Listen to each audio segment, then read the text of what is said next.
This is David Powell. I'm standing on Gibraltar's main runway. Let's have a look at some of the sights you can experience in Gibraltar.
Hello, my name is Gail Francis Tiron and I'm the Tourist Information Manager for the Gibraltar Tourist Board, and I'm taking these lovely people around with me today to show off my homeland. And at the moment we're at Europa Point, and what you see behind me is the only Trinity lighthouse outside the United Kingdom. It's been here since 1841, and where we're standing is actually one of the southernmost points of Europe.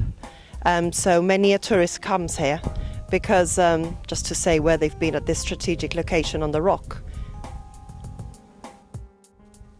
Now from here you're looking at the Strait of Gibraltar, very famous strait, where we get thousands of ships crossing every year.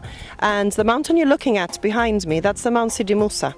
Now the Mount Sidi Moussa and Gibraltar were the two pillars of Hercules, and it was at this point where Hercules is supposed to have split the two mountains with his club and opened the strait apart. Geologically this did happen because 5 million years ago the Mediterranean was a sand-filled desert, And these two mountains were joined together.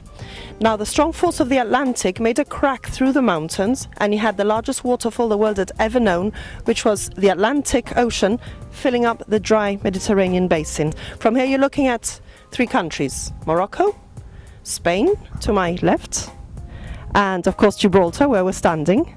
We're looking at two continents, Europe and Africa behind us, 15 miles away. And then you've got Tangier in the distance. You can't see it today, about 30 miles away. So this is why people like to come here. It's a bit like Land's End in the UK, to say you've been to one of the southernmost points of Europe. Now at this point, we're still at Europa Point, by the way, there's just so much going on. Behind us we have a very new kiddies playground. And you can also see behind that we've got a lovely mosque, the Mosque of Gibraltar, which caters for the Muslim population, of whom we have about 1,000. And if you look further up to the very, very top of the rock, that is the highest point of the rock. It measures 1,400 feet high, and it's called O'Hara's Battery, named after a governor of Gibraltar. Now we are at Camp Bay, and Camp Bay is another beach in Gibraltar. We've got a total of 6 beaches on the rock, believe it or not. And on the western side, which is where we are now, this is not sandy bay. It's not sandy at all. This is where we used to quarry the stone out from to build the buildings and the walls in town a long time ago. Now what we have here are 2 swimming pools, and the swimming pools are filled in the summer season with salt water every day. So it's much nicer to swim in salt water than in stale swimming pool water, I think. And it's open for everybody. It's open for the general public. It's also very, very popular with divers, because in our waters, in particular in this area at Camp Bay, we've got shipwrecks dating back to Phoenician times. So many people come here and they go on expeditions below the water as well. So we've got a bit for everybody. You've got to remember that all the sea life that comes in through the strait and into the Med and out of the Med, it's going to stop at some point at the Bay of Gibraltar. So you will see a great variety of fish as well. So that's why it's so popular with the divers. It's very pretty. In this area we've got a couple of beach bars, and we will see a waterfall, which I'll tell you about a little bit when we go and see it next. It's right in this area. Here we have the lovely Gibraltar Falls. It has to be said that it's a waterfall in inverted commas, because this is excess salty water returning to the sea. It's coming out from one of our 5 desalination plants. We desalinate the seawater. That is how we get our potable water supply, and all the desalination plants are located within the rock.